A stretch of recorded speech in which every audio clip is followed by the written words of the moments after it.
Most families spend weekends at soccer games or barbecues. We bought a 1975 bulldozer and decided to build an off-grid house in the forest from scratch. My mom spent months planning it, watching tours, sketching layouts, going deep into Pinterest until she had a full design ready to go.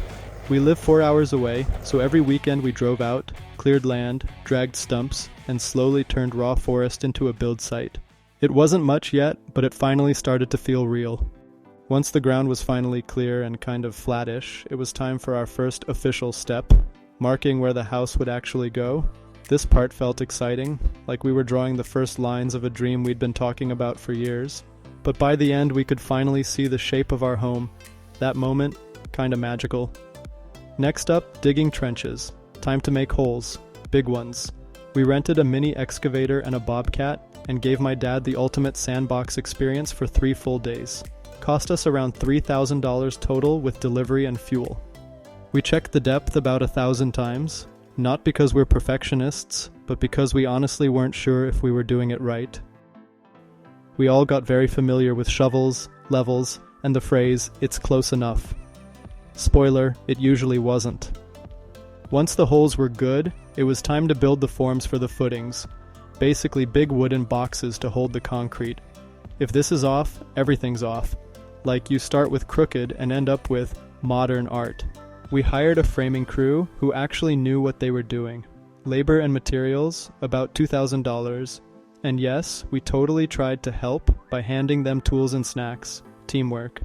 When the inspector came out, clipboard and all, we were holding our breath. He walked around quietly, nodded, said, "Good job," and we were ready to pour. You'd think we passed an exam. We celebrated with root beer and donuts. Then came concrete day, number 1. Honestly, it felt like a holiday.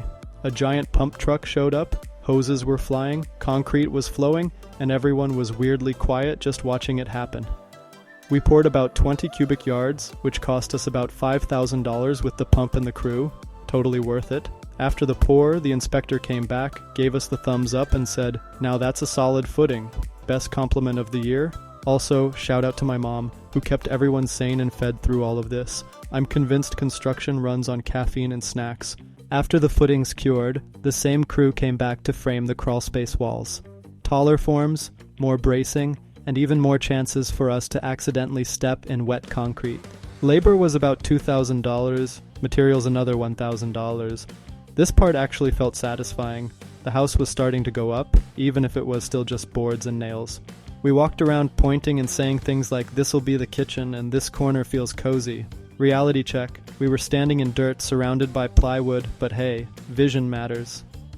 Then came concrete day number 2, bigger, messier, and louder.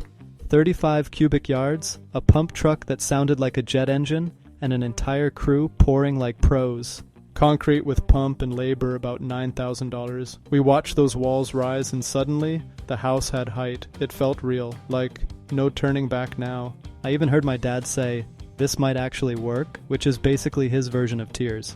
After a couple days of curing, we pulled off the forms and cleaned everything up ourselves. No cost, just time, sweat, and the occasional scraped knuckle. We stacked wood, swept up the site, and someone, not naming names, dropped every single nail out of the magnet roller. Twice. But when it was done, the pad was clean, level, and ready for framing. So that's it. From wild forest to solid foundation. We dug, we poured, we called inspectors, and yes, we may have bickered over how to read a level, but we did it, as a family. Total cost so far, $38,000 plus pizza, donuts, and a mountain of zip ties. Next up, we're laying down the floor and framing up walls. That's when the house starts to look like, well, a house. Thanks for following along, and if you're into DIY, family chaos, and a little sawdust therapy, stick around. Part 2's coming soon, and it's gonna be good.